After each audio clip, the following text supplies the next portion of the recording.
Most of us have heard the phrase compound interest at some point, a term from textbooks, investment ads, or perhaps a passing mention by someone who seemed to know more than they explained. But behind those two simple words lies something surprisingly poetic. It's not just a financial principle. It's a quiet, persistent force that mirrors much of life itself. Today, let's explore the deeper meaning and gentle strength of compound interest. Not through numbers or spreadsheets, but through story, perspective, and reflection. If you've ever wondered whether it's too late or too early to begin again financially, this conversation is especially for you. Imagine placing a single penny in your palm. On its own, it's unremarkable, light, quiet, and easy to dismiss. But if that penny were to quietly double each day, the story would change quickly, not because of a single dramatic leap, but because of persistence. That's the magic of compounding, not in the beginning, when change feels glacial, but later, when the growth begins to whisper faster, quietly climbing. It's the same with habits, savings, and choices. Early days feel thankless. The wins are small, but slowly, something begins to build under the surface. Momentum. And like water shaping stone, small, consistent acts lead to quiet, powerful transformation. By our 40s, time starts to wear a new face. For some, it brings urgency. For others, regret. But compound interest teaches us something gentler, that time isn't just slipping away, it's also working for us, if we let it. Every day you give your money, or your habits, a bit of space to grow. Time steps in as your silent partner. You don't have to rush. You don't need perfect conditions. You simply need to begin, and let time take care of what only time can. The hardest part of compounding is that in the early years, it feels like nothing's happening. You save, you invest, you show up, and the results seem barely measurable.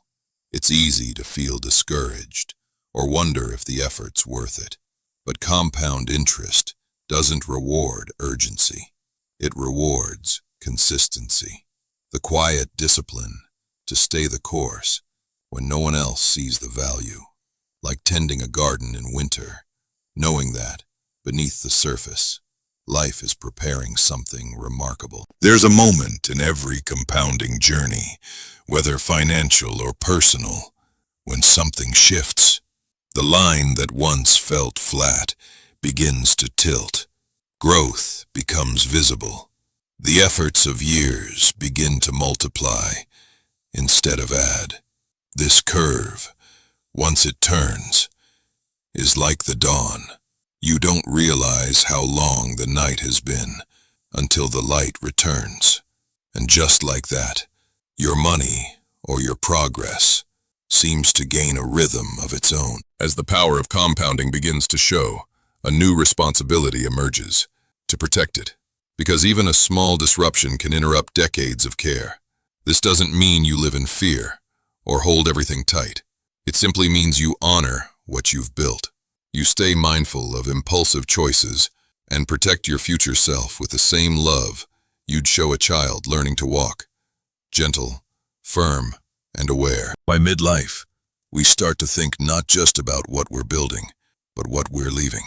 Compound interest isn't just a strategy for wealth, it's a metaphor for legacy. What we plant today, quietly, can become shelter, opportunity, and freedom for those who come after us.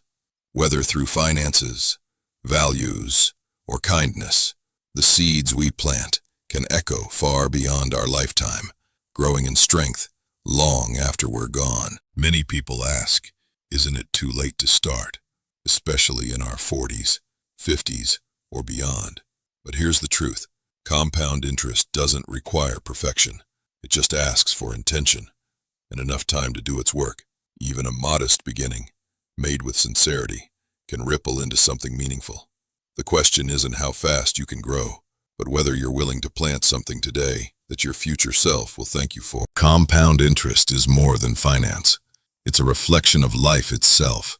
Quiet effort, repeated consistently, becomes something profound, not through noise or speed, but through the gentle echo of daily choices.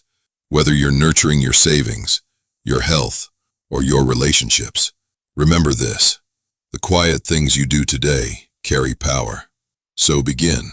Begin humbly. Begin slowly. Begin again, if you must. Because the miracle of compounding is that it never demands greatness at the start, only a steady heart and time.